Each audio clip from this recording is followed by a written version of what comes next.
मुजम्मिल साहब आपसे स्टार्ट करते हैं।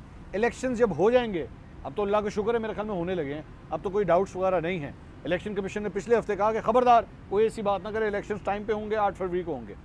इलेक्शन जब हो जाएंगे मसाइल हल हो जाएंगे, इस्तेकाम आ जाएगा पाकिस्तान। बस हाँ, इस्तेकाम मतलब इस्तेकाम वो वाला इस्तेकाम। अच्छा मैं समझा इस्तेकाम पार्टी भी आ जाएगी निजाम में, वो भी आ लेकिन इस्तेकाम भी आ जाएगा। हाँ। आयशा आपकी क्या राय है? मेरे लिए तो बहुत जल्दी है कि मैं ये कहूँ, जब तक 8 फरवरी स्मूथली नहीं हो जाता ये कहना, अगर तो कंट्रोल करके हर चीज पता है कि कब कहाँ क्या होना और कैसे होना और आगे की पूरी बिसात बिछी हुई है तो फिर आ जाए बेशक, लेकिन वो फिर टेम्परेरी होगा, वो टेम्परेरी होगा। अगर नून लीग की गवर्नमेंट बन जाती है इससे काम आ जाएगा? नून लीग की हुकूमत आ जाती है या बना के दे दी जाती है, भी दो बातें है ना। अभी भी आपको लग रहा है? मतलब नहीं, मुझे नहीं पता, मैं यही तो कह रही हूँ। वोट आप वोटर से बात करें ना, वहाँ पे बहुत मुख्तलिफ है जज्बात, चीजें बहुत मुख्तलिफ हैं। मैंने कहा फ्री एंड फेयर इलेक्शन की तरफ जाएं, ग्राउंड ओपन करें। पार्टी भी हुकूमत में होगी? नहीं, हुकूमत में नहीं होगी, निजाम में होगी, ऑपोजिशन में अभी तो हम ये सुन रहे हैं ना कि आपको बहुत पार्लियामेंट में होगी। इस तरह का निजाम मिलेगा कि एक हुकूमती नहीं कौमी इत्तेहाद टाइप हुकूमत आएगी। कोई अभी तक की तो चीजें कोई कौमी इत्तेहाद।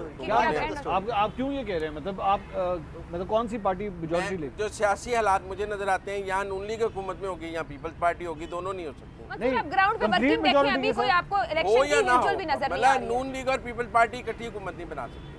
जिस हल्के में बैठे हैं मुजम्मिल भाई, यहाँ से पीपल्स पार्टी का उम्मीदवार कौन है? पाकिस्तान का फैसला नहीं करना, इस लाहौर शहर से बाहर ने पाकिस्तान का फैसला करना। और भी 5 नाम गिनवा दें। नेशनल असेंबली के 5 उम्मीदवार पीपल्स पार्टी के कौन से हैं जिनको गवर्नमेंट दिला रही है? 5 नाम। और छोड़े, मेरी एक बात सुने, ये आपसे सिंध में जाके सवाल हो सकता है कि आप 5 नाम गिना दें।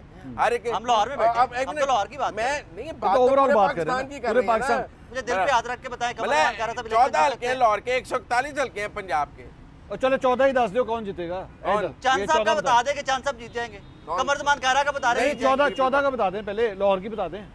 फिर 7-7 हो जाएंगे। 7-7 किस के दरमियान? पीटीआई और नून के दरमियान। तो लाहौर की हालत है तो बाकियों की क्या होगी? नहीं, लाहौर और बाकी का डायमेंशंस का फर्क है। अच्छा, रूरल पॉलिटिक्स और अर्बन पॉलिटिक्स के फर्क को समझें। अच्छा हाँ, पाकिस्तान का रूरल पॉलिटिक्स, ये आपको पता है बहुत बड़ी बात है कि मुजम्मिल साहब लाहौर के बारे में कह रहे हैं कि 7-7 हो जाएगा। मैं नहीं एक जवाब एक्सपेक्ट कर रहा था।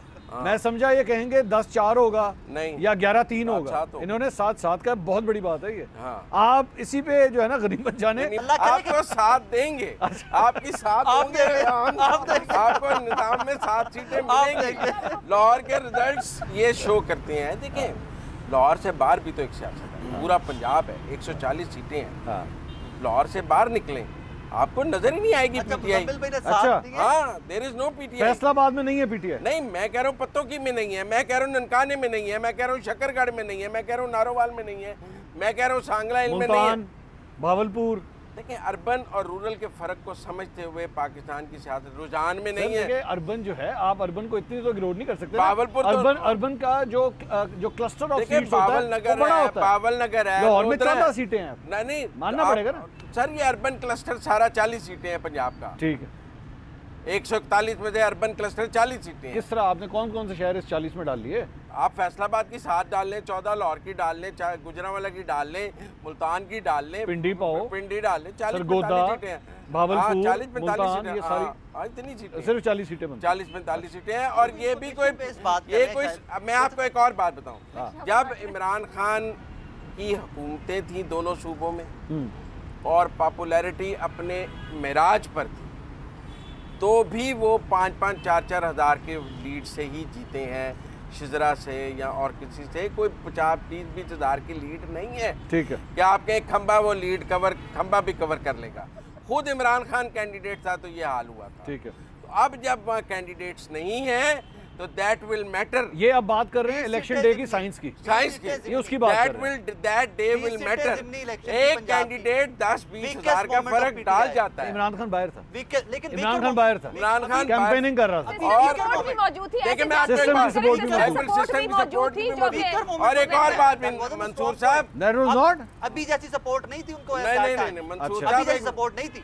ग्राउंड सपोर्ट थी, वोटर की सपोर्ट थी ना, वोटर की। आप देखें नवंबर के बाद खान साहब सड़क पर नहीं आ सके हैं। नवंबर की 22 जब आप कहते हैं ना खंबा जीतेगा, मुजम्मिल साहब खंबे जीते हैं 70 के इलेक्शन में, लीडर बाहर था, लीडर हर हल्के में फिर रहा था। मैं हूँ लीडर लेस, कैंडिडेट लेस, कोई खंबा नहीं जीत सकता। जिस तरह इन्होंने 14 में से 7-7 का, आप बताइए 14 में लाहौर की क्या सिचुएशन है? 14 में साथ साथ इन्होंने कहा कि अभी लाहौर के पुराने लोग जो है सारे तितर बितर हैं, तहरीक इंसाफ जिन्होंने पहले लड़ा फिर भी साथ दे रहे हैं जी, फिर भी साथ दे रहे हैं। सेट कि ये साथ दे रहे हैं तो बड़ी गनीमत है। हाँ। 7 वोट किसको पड़े, 7 सीटों के वोट किसको पड़ेंगे? तहरीक इंसाफ को और इमरान खान को या मंशूर को? मैं तो कहता हूँ कि मैनिफेस्टो को वोट पड़ता है, मैं शख्सियात में बिलीव नहीं करता, मैनिफेस्टो को वोट पड़ता है।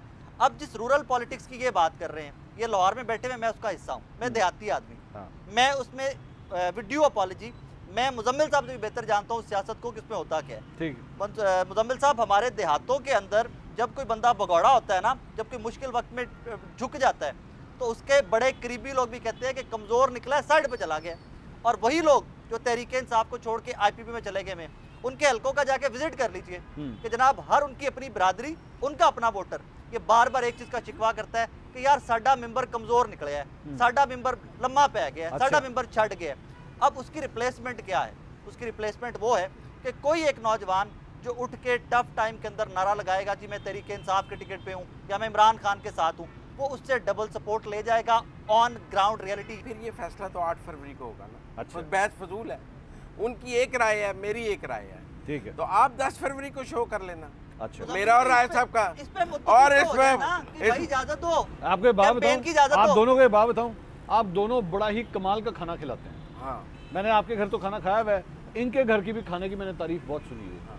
तो मेरे ख्याल में ये रख ही लेते हैं, ये रख ही लेते हैं। हम 10 फरवरी को बात रख ही लेते हैं मेरे ख्याल में। हाँ, कहानी में 10 फरवरी को बात कर लेते हैं, ये कर लेते हैं 10 फरवरी को जब नताइज, क्योंकि मैं 9 को इसलिए नहीं रख रहा, कंडीशंस पे हमारे यहाँ RTS बैठ भी जाता है, हमारे यहाँ रिजल्ट वैसे 48 से 72 घंटे में आते हैं, तो मैंने आपको 10 फरवरी का कहा है। इसमें एक जो एक और भी जरा डिस्कशन वो ये है कि हर बंदा मुझसे पूछता है, जब हम लोग बाहर जाते हैं, महफिलों में जाते हैं, शादियों में मुलाकातें होती हैं, लोग एक सवाल करते हैं जी खान साहब कब बाहर रहेंगे, कितनी देर रहेंगे अंदर?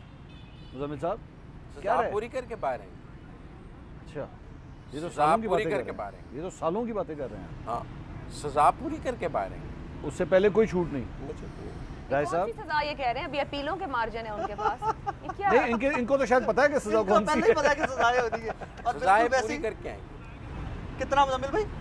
जो भी सजाएं होंगी, नवाज शरीफ साहब की तरह कोई डील शील नहीं हो सकती। अभी जो सजाएं होंगी और सजा पूरी करके आएंगे, सजाएं हुई भी नहीं और हो गई है, जो होंगी वो पूरी करके आएंगे। अच्छा, नवाज शरीफ साहब की तरह नहीं, तो नवाज शरीफ साहब ने सजा थोड़ी पूरी। नवाज शरीफ साहब की तरह नवाज शरीफ साहब तो चले गए, तो वही ना, वही नवाज शरीफ चले गए, ये इमरान खान की कमजोरी थी, वो वजीर आजम था। अच्छा, ECL से नाम उसकी कैबिनेट ने निकाला, उसकी कैबिनेट ने निकाला, ECL उसी की कैबिनेट ने निकाला। अच्छा। और रोज सर्विसेज हॉस्पिटल के बाहर प्रेस कॉन्फ्रेंस उसकी काबीना, उस्मान बुज़दार ने उनको सर्विसेज हॉस्पिटल में बीमार डिक्लेयर किया, जिसकी ये फर्क होगी वाले उस्मान बुज़दार की कामयाबियां। नवाज शरीफ को सजा एस्टैब्लिशमेंट ने दी थी और पाकिस्तान से बाहर इमरान खान ने, क्योंकि दोनों इकट्ठे थे ना जी।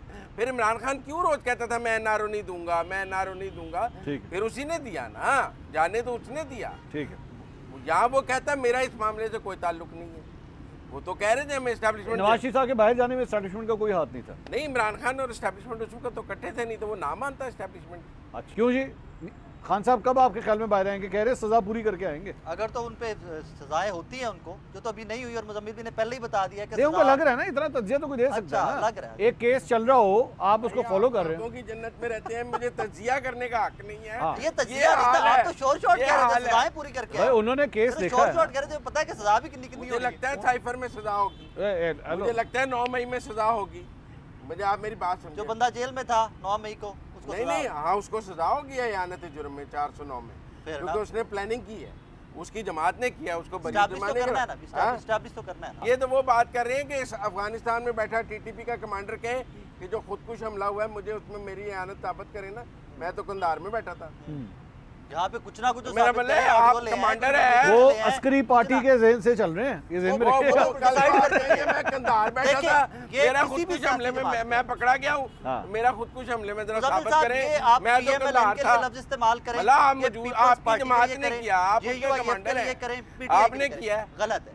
सियासी जमात के लिए वही लफ्ज़ इस्तेमाल करें जिसका नाम भाई, अगर वो सियासी है, जब जमात अस्करियत की तरफ जाएगी तो उसे अस्करी कहा जाएगा, जब सियासत की तरफ जाएगी दोनों हैट्स नहीं पहन सकती। एक जमात सियासी और अस्करी नहीं हो सकती। फेयर इनफ, यहाँ सियासी है, यहाँ किसी सियासी जमात और अगर बारे में है तो अस्करी है। किसी सियासी जमात के जलसे के अंदर एक इदारे के और यूनिफॉर्म के खिलाफ नारेबाजी हो, उसको क्या कहेंगे आप? सर वो सियासी जद्दोजहद है, राय हम उनके खिलाफ नारे लगवाना सियासी जद्दोजहद है? तो भाई आग तो नहीं लगाई ना उन्होंने, नारे लगाने की हद तक इजाजत थी? सियासी किरदार पर बात करना उतना बड़ा इजाजत थी? मैंने फिर कहा है थप्पड़ और कत्ल की जुर्म सजा बराबर, वो इजाजत थी?